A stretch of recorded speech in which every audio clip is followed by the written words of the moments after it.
Sot në Prizma kam kënaqësinë të mirëpresim një karatiste të dalluar, ajo e cila së fundmi ka shkruar edhe historinë në këtë sport. Do t'i flasim sot detajet, ajo ka pak ditë që është kthyer nga Brazili, nga këto gara shumë të rëndësishme për vendin tonë dhe për sportin e karates.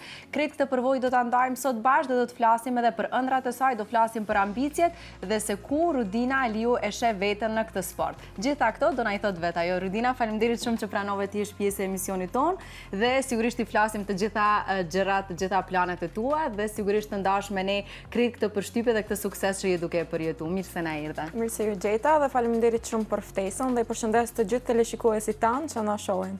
Kënaqësia është e jona. Rudina, më thuaj, e kishe imagjinuar ndonjëherë që do ktheheshe me një medalje që realisht do shënonte histori për sportin e karates në vendin tonë? Çfarë do të thotë kjo për ty si sportiste dhe karatiste e re?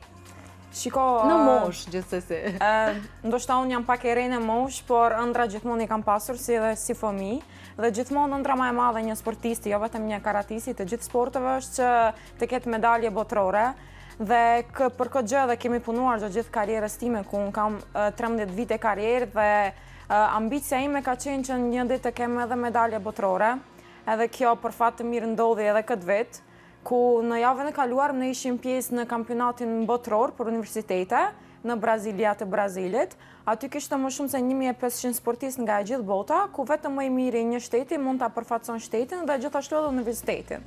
Unë gjithashtu mësoj edhe universitetin në Tereza për sport dhe shkenca sportive. Edhe kjo medalje për ne do me thonë shumë, sepse është një sukses tepër jashtëzakonshëm për ne, edhe është edhe një histori, sepse është hera e parë që ndodh diçka e tillë në Maqedoni dhe sidomos edhe tek femrat. Shumë e vërtet. Prandaj dhe ne ju gëzuam shumë këtij suksesi dhe unë sigurisht insistova që të të kisha sot në emision që të flasim për krejt këto detaje. Përmende që 13 vite je aktive në karate, si një ish karatiste, unë në fakt e kuptoj krejt sfidat në të cilat kalon një sportiste femër sidomos në këtë sport. Më thuaj, si nisi gjithçka, si nisi karateja për ty, ke qenë gjithmonë ai fëmiu pak çapkën, temperament, që të është dashur energjinë ta shkrihet diku, si ka nisur karateja për ty? Unë me sportin e karates kam filluar të merrem që nga mosha 8 vjeçare. Hapat e para i mora tek klubi i karates Kushtrimi, tek xhaxhai im, ku ai arriti që të formoj klubin e karates Kushtrimi dhe unë si ndoshta isha një fëmijë me shumë energji dhe dëshiroja atë energjinë ta çoj dikund. Dhe pastaj xhaxhai ime hapi klubin dhe thash, kjo është mundësia ime tani që të bëj diçka. Edhe gjithmonë kam dashur sportet luftarake, pasi edhe familja ime të gjithë janë sportistë që merren me sporte luftarake si në karate, boks, mundje, edhe nga babai edhe nga nëna.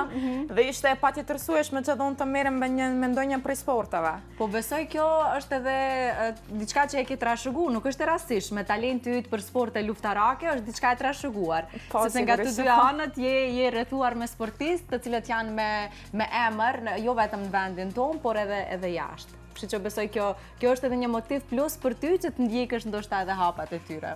Po, ashtu është, sepse edhe nëse nuk dëshiron vetë, do të shtinë prindërit të merresh me ndonjë sport. Shumë e vërtet.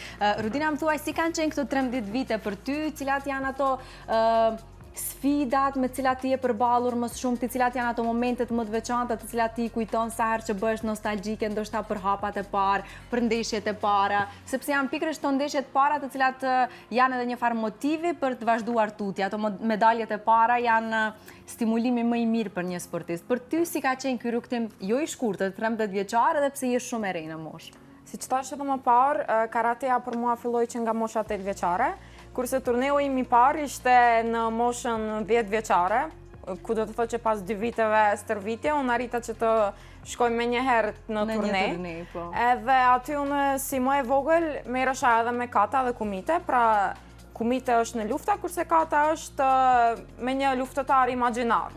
Edhe pastaj xhaxhai im më thotë ti vendos, ti cilën të pëlqejnë ty më shumë, ose kata dhe kumite, por shpirti im luftarak gjithmonë ishte më shumë tek ajo kumite, kurse katën e bëja vetëm për çejf. Lloj teknike, po. Lloj teknike, po. Edhe medalja ime e parë ka qenë medalja e argjend, edhe nuk e harroj kur momentet e para kur mora në telefon babain tim dhe i tregova se si arrita që në finale të shkoj dhe të marrë vendin e dytë. Ishte një moment shumë i veçantë që nuk mund të harrosh kurrë, sepse ajo të mbet në memorie edhe si fëmijë, edhe si vajzë. ajo është një gjë shumë e bukur, emocione shumë të mëdha dhe kur e mendon se ke 13 vite karrierë dhe atë shumë medalje, atë shumë suksese, edhe si një vajzë, është diçka shumë e madhe. Shumë e vërtetë, edhe krenari për ty, por edhe për familjen tënde. Rudina, kur e mendon vete një 10 vjeçare e cila ka marrë pjesë në turneun e parë dhe tani po e sheh veten në këtë fotografi duke shënuar një triumf shumë të madh dhe një pikë shumë të rëndësishme të karrierës tënde profesionale. Përveç atij momentit krenarisë që e the edhe ti që je shumë e lumtur që ke përfaqësuar edhe universitetin tënd, po edhe krejt këtë vend dhe sportin e karates. Çfarë do të thotë për ty në aspektin profesional kjo fitore? Në çfarë sheh si augur pozitiv për të vazhduar tutje pas kësaj medalje të bronzt në këto gara? Kjo medalje e bronzt ka ardhur pas shumë sfidave dhe stërvitjeve të mundimta. Do me thonë, si që thash edhe më parë, është një medalje historike që ka hyrë në historinë e Maqenisë. Edhe kjo medalje është një plus shumë i madh që unë të vazhdoj edhe më tepër karrierën time, mos të ndalem për këtu, se ndonjëherë si sportiste i kemi ato ngritjet dhe uljet, ndoshta edhe psiqika e bën të veten, kur pas shumë stërvitjeve, mundimeve, ndonjëherë nuk shkon ashtu siç duhet çdo turne, por kjo do me thonë ishte pika ime më e fortë që të mund të vazhdoj karrierën edhe më tutje, edhe të pres edhe më shumë medalje, të arri vetës, të sjell popullit ton, Maqenisë së Veriut. Shumë e vërtet. Jo tani, pas kësaj medalje nga kampionati botror të lëm ne të dërsohesh, edhe të duash ti nuk guxon. Domethënë, kjo është siç e the edhe pak më parë, synim dhe ambicie e çdo karatisti të ri që të arrijë deri në garat botrore, e sidomos më e bukur dhe ideale është të kthesh me një medalje siç ka ndodhur sigurisht rasti yt. Rudina, ekziston një tendencë te vajzat karatiste kur arrin një moshë, zakonisht fillojnë dorëzohen, ndoshta ajo rritja, zhvillimi, nisin gradualisht që të largohen dhe të ftohen nga sporti, por që te rasti yt duket që nuk do ndodh kështu. Çfarë është ajo që të mban më shumë lidhur për sportin? Ndoshta është edhe pak gjenetika, pak familja, mbështetja e familjes, mbështetja e gjithashtu edhe dashurit tim. Ai ka qenë me mua gjatë gjithë kohës, edhe ai është sportist, basketbollist, edhe ndoshta kur bashkohen të dy jetat e njëjta, ndoshta dhe ajo është një plus. Se si që dim ne, mentaliteti këtu në Maqeni është pak ndryshe, si që the edhe ti tek vajzat është pak më e rëndë që të vazhdoj pas një moshe, ndoshta pas 18-ave të vazhdoj prap të merret me sport, por mentaliteti në familjen tim është ndryshe. Nëse je vajzë nuk do të thotë që pas 18-ave mbaron jeta jote, pas 18-ave vetëm se është fillimi i jetës tënde, i karrierës tënde, jo vetëm në sport, në çdo pjesë të jetës. Edhe besoj që mentaliteti është gjithçka, por unë i kisha sugjeruar të gjithë vajzat që dëshirojnë të merren me sport, edhe të voglat, edhe në moshën time që mos të ndalen, sepse jeta vazhdon edhe si sportiste, nuk ka gjë çfarë thonë të tjerët.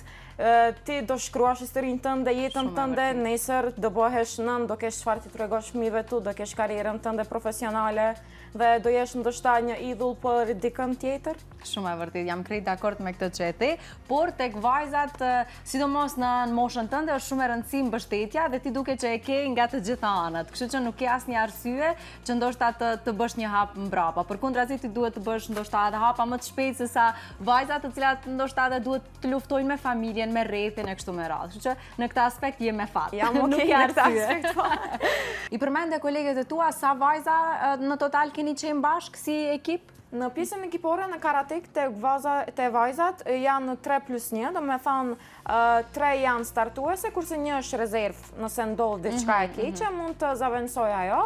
Ne kemi qenë, unë kam qenë në ekip me Jovana Micovskën, Viktoria Jovanovska dhe Gresa Mustafaj, që i falenderoj shumë edhe ato kolegët e mia, sepse këto janë. Sepse pa ato definitivisht nuk do mundeshim të ishim këtu ku jem, sepse edhe ato kanë dhënë gjithçka siç unë, jemi stërvitur së bashku me to dhe ndoshta jemi edhe mbështetja e njëra tjetrës. Patjetër që po. Sidomos fuqia e vajzave dhe grave kur bëhet bashkë, definitivisht rezultati nuk mungon asnjëherë. Dëshmi e kësaj është edhe rasti juaj në këto gara. Rudina, më thuaj, përveç kësaj medalje, çfarë ti ke marrë me vete nga ky kampionat botror? Çfarë është ajo që do ta mbash me vete gjithmonë nga kjo përvojë shumë e rëndësishme dhe pikë shumë e rëndësishme e karrierës tënde? Ky kampionat mua më tregoi se nëse punon, beson dhe nuk ndalesh, gjithmonë në fund do ja dalësh dhe do arrish me një pikë që do të thosh, ja arrita, çdo ëndër që kisha ja dola dhe gjithçka është nuk është gjithçka që s'mund ta bësh, gjithçka bëhet, vetëm a dëshiron dhe a dëshiron ta bësh ata dhe a mundesh. I përmende stërvitjet, përveç stërvitjeve të karates, të cilat sigurisht janë shumë të nevojshme, çfarë tjetër bën ndoshta për të qëndruar në formë, diçka që të jep boost edhe më shumë? Tek një sportist, jo vetëm stërvitja në karate, aty të duhet duke ja filluar që nga ushqime, ku duhet të ushqesh shëndetshëm, edhe si që është edhe në sportet luftarake kemi edhe punë me kilogram, ku në çdo garë duhet të matesh, dhe nëse nuk je, për shembull unë jam deri në kategori minus 55 kg dhe nëse ke vetëm disa gram më shumë të diskualifikohesh. Dhe kjo është një gjë shumë e rëndë. Pra kjo pjesë është shumë strikte, duhet t'i qëndrosh agjendës se çfarë duhet të hash, nuk mund të hash gjithçka, domethënë. Pastaj është edhe kondicioni, pjesa më e parë e një sportisti është kondicioni, e cila arrihet me stërvitje në mëngjes ose stërvitje në mbrëmje, por me koordinim, balans, me vrapim. Pastaj kemi edhe teknikat, stërvitja me teknike, që ne zakonisht në klubin ton në mëngjes i bëjmë stërvitjet për kondicion, kurse në mbrëmje i bëjmë stërvitjet për forcë, për koordinim, për teknika, kështu është. Okej, po sa je nga ato vajza që ndonjëherë i thyen rregullat, se shpesh e dëgjojmë këtë thënien, rregullat janë vendosur për një arsye, për t'u thyer. Bën ndonjëherë këto thyenjet e rregullave, qoftë në ushqim apo qoftë për të dalë, për t'u dëfry me shoqet, me të dashurin, nuk e di unë, në shoqëri, në grup. Sa shpesh i bën këtë apo je pak më strikte, nuk i thën shpesh këtë rregull? Ndoshta rregullat e ushqimit e thej më shumë se sa ç'duhet, por në fund ja dal edhe që ti humbas. Të mbash balancën. Që të mbaj balancën, edhe për të dalë me shoqe ose me të dashurit, do gjejmë kohë të mjaftueshme, pasi që duhet të bësh një agjendë për tërë ditën kur je sportiste, profesionale duhet të kesh gjithçka me rregull, me kohë, me orar. Patjetër, dhe kur dita menaxhosh kohën, kjo është aftësia e njerëzve të suksesshëm, ata të cilët dinë të ndajnë kohën për gjithçka. Domethënë t'i rehatojnë të gjitha gjërat. Thuaj, cili ka qenë reagimi më emocional pasi u ktheve nga këto gara me këtë medalje nga familjarët e tu? Çfarë ka qenë diçka që të ka ngel në mendje, një koment i bukur, një koment që të ka bërë të emocionoheshe? Se të kesh një familje sportistësh, ata bashkëndjejnë shumë më shumë se sa të kishe një familje që nuk kupton shumë nga sporti. Pra te ti është edhe përgjithësia e familjes. Si kanë reaguar ata?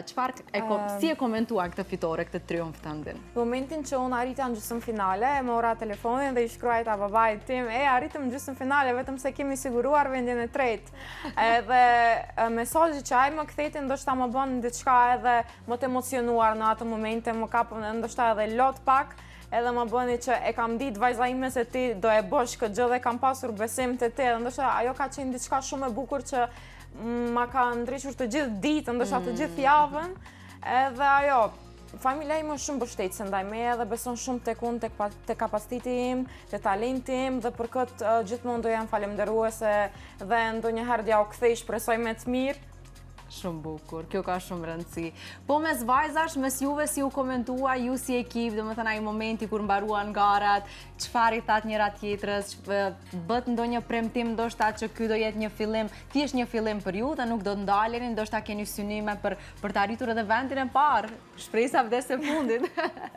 Ne i bëm premtim njëra tjetrës që pas 2 viteve, pasi të mbahet përsëri kampionati botror për universitete, shpresoj që të jemi të para, do stërvitemi të gjitha bashkë dhe do mundohemi që të jemi në vend të parë dhe jo në vend të tretë. Është një moment shumë i bukur, sepse emocionet vajza mes vajzash, do me thani kupton edhe ti, është një gjë jemi më emocionale. Ne pastaj filluam të çajmë të gjitha, që nuk mund të shim të besojmë vetes se çfarë rezultati kemi arritur, pastaj kështu dolëm pak.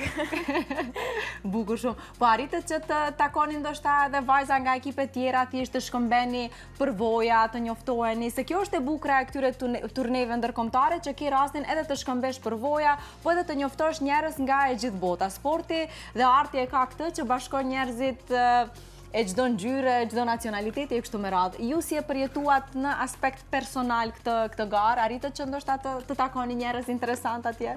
Ndoshta njëra prej gjërave më të bukura tek sporti, siç e cek edhe ti, është socializimi me njerëz të tjerë, me kultura të tjera, duke e bërë diferencën, si është kultura jote, e tjerëve, shkëmbimi i fjalive, ndoshta edhe mësimi i disa gjuhëve të tjera. Është një gjë shumë e bukur të jesh pjesë e një sporti, ku të gjithë sportistët ndoshta mund të dakordohen me mua, Pasi që bëhesh një njeri shumë social, bëhesh një njeri që mund ta gjesh veten në çdo lloj mënyre, kudo që t'jesh mund ta gjesh veten. Dhe është një moment shumë mirë kur shkëmbejnë disa fjalë, kur shkëmbejnë ndoshta ne kemi në karate pas çdo turneu shkëmbejmë majicat ose trenerkat e tona me ndonjë tjetër ekip. Okay. Dhe kjo është mendoj se është një gjë shumë e bukur për socializim të njerëzve, për shkëmbim emocionesh, për shkëmbim stërvitje, sepse çdo trener, çdo majic ka diçka që përmban tek ai person, tek ajo kulturë. Shumë e bukur kjo. Tani kthehemi pak tek universiteti, meqense se keni përfaqësuar edhe Universitetin Nën Tereza, si u bë pritja në universitetin tënd? Universiteti im ka qenë shumë i kënaqur me mua. Kemi pasur mbështetjen ndaj masë ndaj tyre. Dhe ende nuk kam shkuar në universitet, pasi që kam pasur disa punë të tjera këtë javë, por e di që javën tjetër do kem një mikpritje nga ta dhe do më organizojnë, nuk e di diçka ndoshta, do organizojnë të do e shohim javën tjetër. Patjetër e meriton, këtë po a themi publikisht, e kam përgjithësi patjetër ta shpërblej në një farë mënyrë krejt këtë mund dhe këtë punë që e keni bërë në këto gara. E tani në aspektin tënd personal, sa është e vështirë të ruash balansin rudina mes studimeve tua, mes angazhimeve, garave, turneve dhe jetës personale? Si arrin që ti balancosh të treja këtë dhe ti gërshëtosh në një? Ti këtë gjë e mëson si fëmijë, pasi që kur je një sportist dhe e vë vetës diçka se do arrish dhe do mundesh të arrish, jo ndoshta vetëm sporti dhe studimet, por do mundesh gjithçka të bësh, jo vetëm këto të dyja. Dhe unë jam mësuar me këtë jetë, me një jetë sportisti, me një jetë studimesh dhe mund t'ja arri të bëj kohë për gjithçka. Nëse dëshiron të jesh e suksesshme, e di që jo vetëm unë, por të gjithë mund ta bëjnë. Vetëm puna është se a dëshiron ta bësh atë send. Po është e vështirë, të them të drejtën, është e vështirë shumë, sepse ka sende që ndoshta duhet t'ja anashkalosh për t'ju dalër nga të dyja, edhe në sport, të jesh edhe sportiste edhe në universitet. Por tani më jam vetëm edhe një vit më kam vetë nga studimet dhe shpresoj që pastaj të jetë më e lehtë për mua pas mbarimit të studimeve. Dhe cilat janë planet e tua pas mbarimit të studimeve, përveç jetës aktive, sportive, karrierës tënde profesionale si karatiste, çfarë planifikon dhe ku e sheh veten Rudina, ja të themi pas 5 vitesh? Pas 5 viteve e shoh veten duke mbyllur karrierën time dhe shpresoj që karrierën ta mbyll edhe me disa medalje të tjera, medalje evropiane dhe botërore gjithashtu. Pasi që kam arritur medalje ballkanike, shtetërore, tani edhe medalje universitare, synimi im është që të kem medalje evropiane dhe botërore. Pastaj, pas mbylljes së karrierës time, e shoh veten si një trajnere, duke shprehur dashurinë time dhe talentin tim tek më të vegjëlit dhe duke nisur edhe hapat e tyre në sportin e karates dhe ndoshta të jem e suksesshme edhe si trajnere, pse jo? Pastaj edhe si një profesoreshe sportit, pse jo? Një gjë që lidhet, gjithçka që lidhet me sport do ishte e bukur për mua. Shumë bukur, domethënë asnjëherë nuk e sheh as në një afat më të largët të largohesh dhe të shkëputesh nga sporti.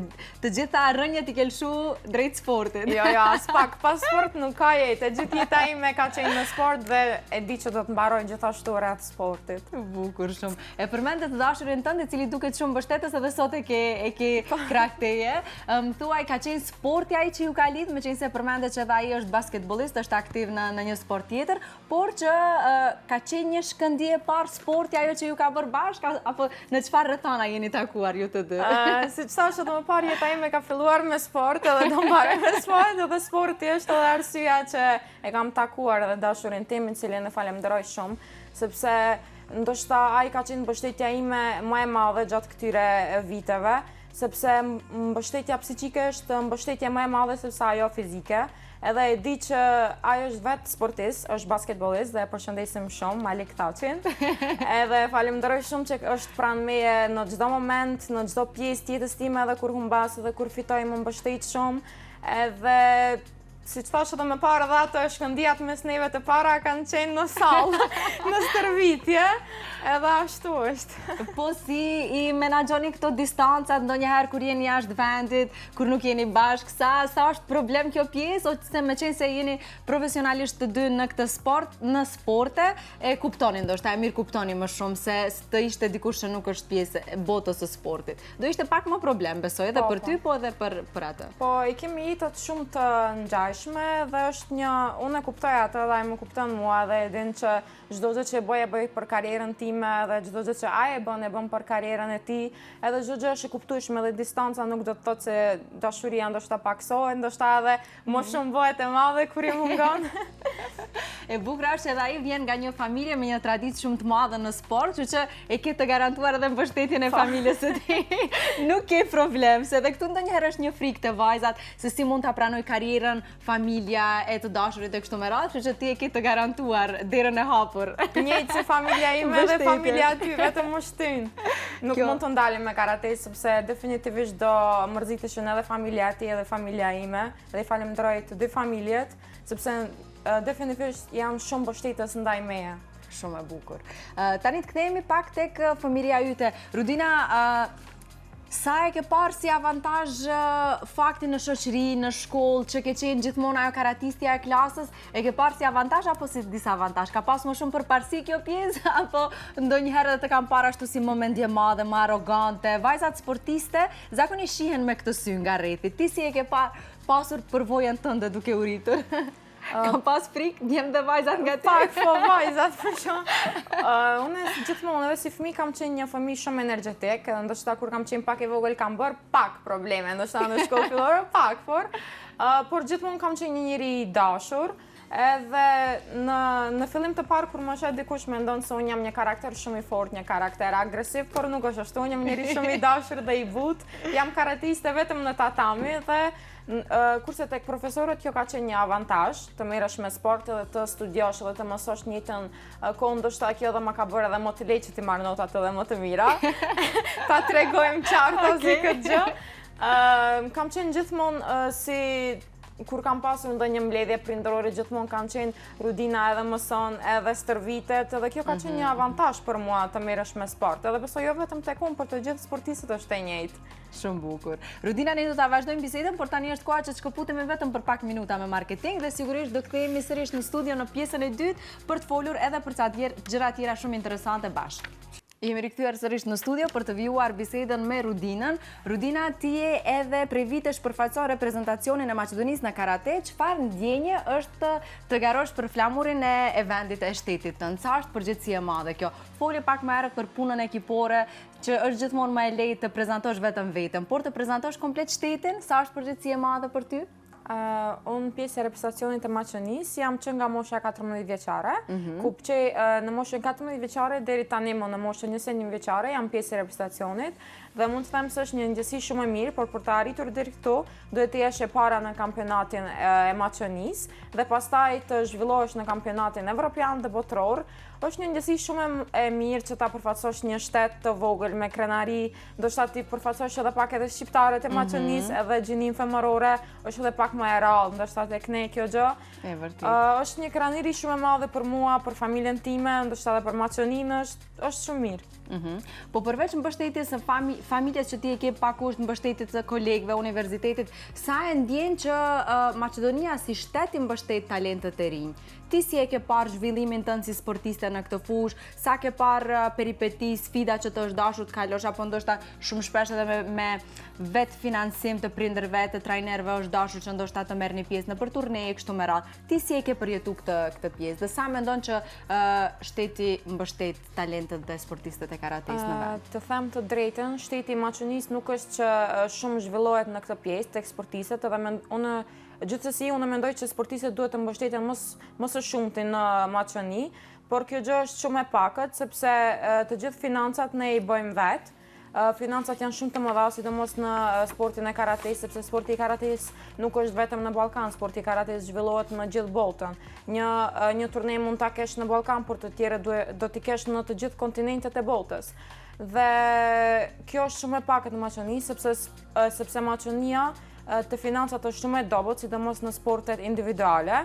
Në sportet ekipore mund të them që ndoshta financat janë më të mëdha, por te sportistët individuale shumë të vogla. Ndoshta me një bursë që ata mund ta lëshojnë ty një herë në vit nuk mund ta mbulosh as edhe një turne dhe ja apeloj të gjithë agjencione që punojnë këtë punë që të merren më shumë me këtë pjesë, pak se definitivisht është shumë e vështirë te pjesa e financave, sepse mua më financon klubi, por ndoshta dikush që nuk mund ta financojë klubi duhet të financohet vetë, ndoshta kjo është edhe arsyeja sepse sportistët ndalen pas moshës 18 vjeçare dhe nuk mund gjithkusht të arrijnë. Ka një dozë dëshpërimi, ndoshta edhe si rezultat i kësaj, mungesës së mbështetjes nga shteti e kështu me radhë. Mungesa financiare është mungesa më e madhe në shtetjen e Maqedonisë, sepse mu falenderoj trenerin tim Jovan Lazarev, që më mbulon të gjitha financat, por kur isha në klubin e karates Kushtrimi, klubi ishte pak më i vogël dhe financa kishme më të pakta dhe çdo gjë duhet ta mbulonte prindi im deri në Unistenish. Por pas asaj tani më mbulon të gjithë klubi, por prap klubi duhet të lyp sponsorim që të shkojmë në turnej, nuk është që diçka Maqedonia lëshon bursa të mëdha. E qartë, po. Edhe për në fakultet ke zgjedhur drejtimin sport dhe shkenca sportive, përmendëm në Universitetin Nën Tereza. E ke menduar ndonjëherë që apo ke pas dilema të zgjedhje një opcion B ose ke qenë shumë e qartë nga fillimi që edhe në studime do shkoje drejt sportit? Kam pasur edhe një opcion B, kam pasur dëshirë të jem edhe veterinare, sepse unë jam një person që jam shumë e lidhur me kafshët. Edhe ndoshta edhe ajo ka qenë një prej dëshirave të mia, por nga ana tjetër isha duke menduar se nëse isha në këtë pjesë, atëherë nuk do kisha atë shumë kohë të merrem me sportin e karates, ndoshta nuk do t'i arrija edhe këto rezultate që sot i kam, dhe prandaj vendosa opsionin A, të jem me gjitha më sporte, më e sigurt që t'i arrij të dyat, jem e suksesshme në të dyat. E qartë. Cilat janë objektivat e tua deri në fund të këtij viti? Cilat janë planet e tua? Ka gara tjera në cilat tashmë e ke ndarë, mendoj e ke si pjesë të programit vjetor? Tani pas mbarimit të kampionatit botror, kemi pak pushim, off-season është, por prej në muajin shtator do filloj me garat, ku gara e parë do jetë kampionati universitar evropian, e cila do të mbahet në Tiranë, në Shqipëri. Pastaj do vazhdoj me ligën botrore për seniorë, e cila do të mbahet në Salzburg. Pastaj do jemi në Qipro dhe do e shikojmë agjendën se ku do na çoj. Okej, pra pas keni plane. Po, shumë ka. Mera botës rreth e qartë. Okej. Dhe për në fund, Rudina, cili do ishte mesazhi yt dedikuar të gjitha vajzave, qoftë që janë afër në moshë me ty, vajzave më të vogla, apo edhe ato më të rritura? Çfarë është një diçka që ti dëshiron që ta ndash me ato? Unë ju them të gjitha vajzave se çdo ndër që e keni mundueni që ta bëni realitet dhe mos e ndaloni atë ëndër. Mos e dëgjoni askënd se çfarë do t'ju thotë, dëgjoni vetëm veten tuaj dhe vazhdoni të bëni atë që dëshironi, se në fund do ja dalni dhe e di që forca e një femrës është ndoshta edhe forca më e madhe në botë pas çdo force tjetër. Pajtojmë plotësisht. Jo rastisht Zoti ka zgjedhur që gjininë femërore ta bëjnë nën. Për vetë faktin që është ndoshta edhe më e fortë, po edhe një krijesë që përveç sakrificave ka edhe humanizmin prioritet të jetës. Kështu që unë të uroj gjitha të mira, të uroj shëndet pikësparje, sepse kur e ke shëndetin pastaj do i kesh të gjitha tjerat. Dhe uroj që të vazhdosh të na bësh krenar gjithë neve si shqiptar, duke na përfaqësuar kaq denjësisht edhe në këtë gara botrore, po uroj shumë që na kthesh në të ardhmen edhe me medalje të artë. Nuk është as pak një pritur e madhe nga sportist të zellshëm si ti. Faleminderit shumë. Ishte shumë kënaqësi që ishe sot pjesë e Prizma. Uroj të kesh kaluar mirë. Si sportiste që je, domethënë na ke kënaqë.